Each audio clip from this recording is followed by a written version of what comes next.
Um, so, you know those Rolex watches that have a certain quiet confidence? Yeah. Not the ones maybe everyone spots immediately, but Mm. the kind that watch folks really respect. Yes. The insider's choice, almost. Exactly. Mm. Today we're doing a deep dive into one of those sort of under-the-radar legends, Mm. the Rolex Explorer II, reference 16570. Mm-hmm. Consider this your express route to really getting what makes this watch tick, why it's so special. And we've got a great piece here to guide us. It makes a really strong case that the 16570 isn't just, a good Rolex, but potentially a forever Rolex. A forever Rolex, I like that. Yeah, and maybe even a smart way into owning a Rolex GMT. Yeah. So our mission today is basically to figure out why. Why does this model have such a dedicated following? Right. We'll look at the design, the features, how it changed over time, Mm-hmm. the whole package. Let's do it. Okay, so let's unpack this. The author of our source text kicks off with something really relatable, I thought. Oh, yeah. They actually had the bigger, newer Explorer II, first the Yep. 42mm one, the 216-570. Okay, the more modern version. Yeah, right. And they liked the presence initially, but, well, eventually found it maybe a bit too bold. A little too assertive on the wrist. Interesting. So size mattered there. It seems so. And what I found really interesting was that they ended up preferring the older 40mm 16570. It kind of makes you wonder if sometimes that more understated vibe just lasts longer, you know? It really does. And the author specifically points out that the bigger 216-570 doesn't have a ceramic bezel like other modern Rolex sport models, Ah, okay. which suggests they lean towards that more traditional, maybe less shiny look. And that's really key to the 16570's whole appeal, isn't it? It's more discreet. Discreet, yeah. It doesn't shout quite as much as maybe a Sub or a GMT Master 2. Exactly. Right. The author notes it has a lower profile in terms of just immediate recognition. So this preference, it seems to really circle back to that more manageable size. Let's get into the case specifics. It's 40mm wide, Yep, 40mm diameter. 12.2mm thick, and 47mm lug to lug. I mean, that sounds like a real sweet spot for a sports watch. It really is. Those dimensions, especially today, feel very versatile, comfortable. Not too massive, not too small. Right. Substantial, but not, like, overwhelming. Precisely. And then there's that bezel, fixed brushed steel, 24-hour markings, totally different from the rotating bezels on the GMT Masters. Yeah, that's a key difference. Functionally, it's still for tracking another time zone or just knowing AM, PM, right? Absolutely. But visually, aesthetically, it just gives it more of a tool watch feel. Less flashy. And it ties back to its origins, doesn't It's- it? The whole spelunking, cave exploring thing. It does. It's easy to forget that. That fixed bezel was originally meant to help distinguish day from night when you're underground for long periods. Makes perfect sense in that context. Even though the design evolved, Yeah. that core idea is still there. Mm-hmm. And the dials. You've got black, of course, but also the white polar dial. Ah, the author seems to really like that one. Calls it unusual, gives it a bit of an edge. What's the deal with the polar dial? Why is it so distinct for Rolex? Well, it really stands out because, most Rolex professional models traditionally have black dials, Submariners, GMTs. Yeah. So the white dial is a very deliberate choice. Maybe it nods back to the original Explorer's focus on legibility in tough conditions. That high contrast is definitely very readable. Yeah, gives it a totally different character on the wrist, I imagine. Definitely. A bit brighter, maybe a bit more unique. Okay, let's switch gears to the GMT function itself. That's a big part of the appeal. You've got the jumping hour hand, independently adjustable, Yes. and that distinct red GMT hand. Sounds super practical for travelers. Oh, it is. That independent hour hand is fantastic. You Right. land somewhere new, you can just jump the main hour hand forward or back without stopping the watch. Right, so you don't mess up the minutes and seconds. Exactly. Keeps the timekeeping precise. And like the author says, even if you're not traveling, you can just sync the GMT hand to your home time. And use it as a 24-hour indicator, like an AM, PM. Precisely. Really straightforward, very useful day to day. And then there's the Cyclops, the date magnifier. Yes, the Cyclops. Divisive sometimes. Yeah. But it boosts legibility, right?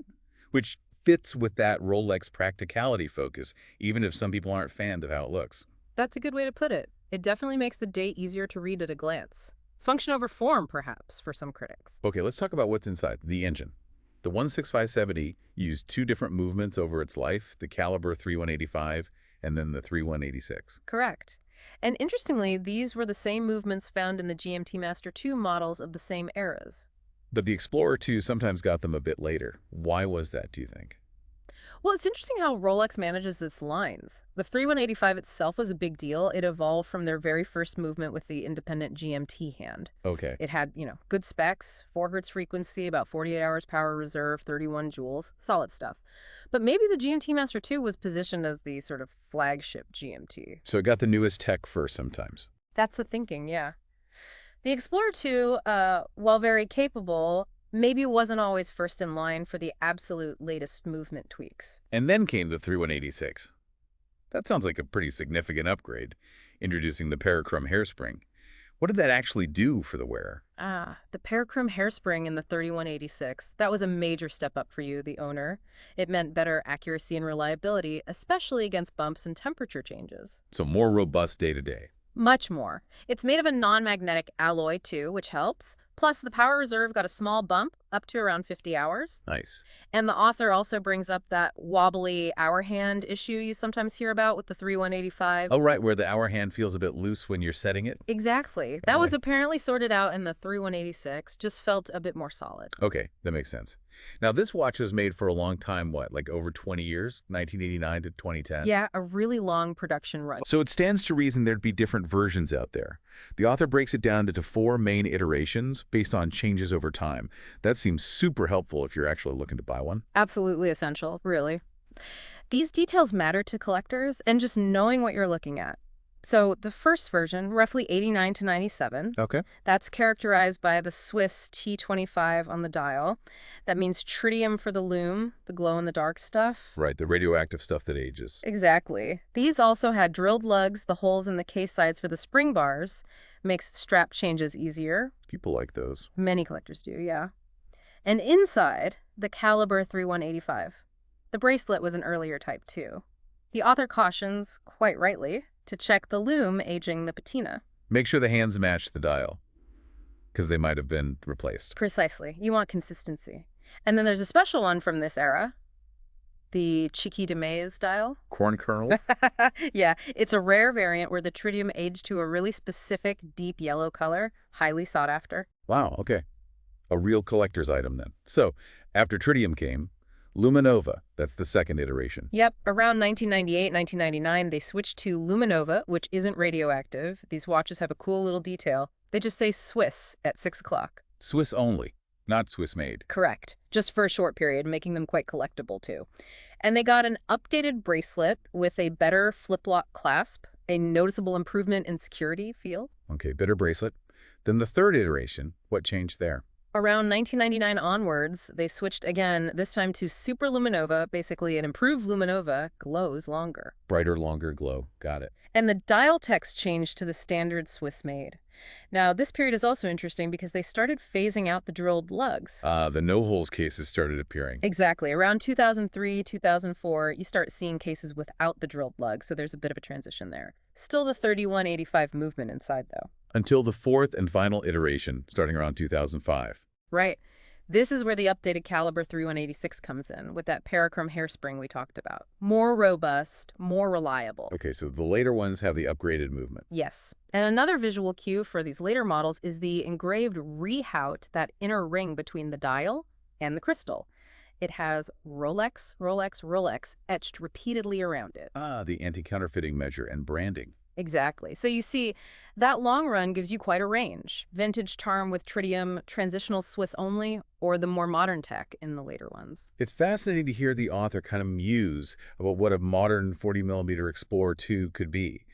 They basically want this watch, but with the current GMT Master 2 movement, the caliber 3285. Yeah, they mention wanting that 70-hour power reserve, the Paraflex shock system, the latest parachrom spring, all the bells and whistles of the current gen. And they say they'd happily pay retail for it. Yeah. What does that tell you about the 16570's basic design? It says a lot, doesn't it? It means that core 40mm design, the proportions, the overall concept, it's just timeless.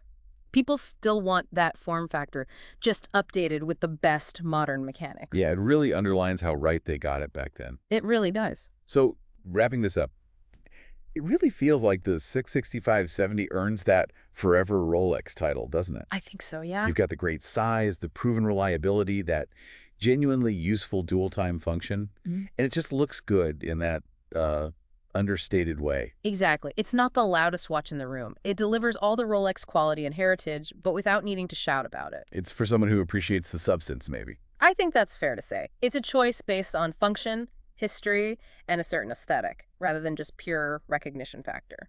This whole deep dive really makes you think, though. As watch tech keeps moving, what other slightly overlooked classics might get a second look? That's a great question. What is it that makes a watch truly timeless for you, personally? Beyond just the specs or the brand. Definitely something to chew on.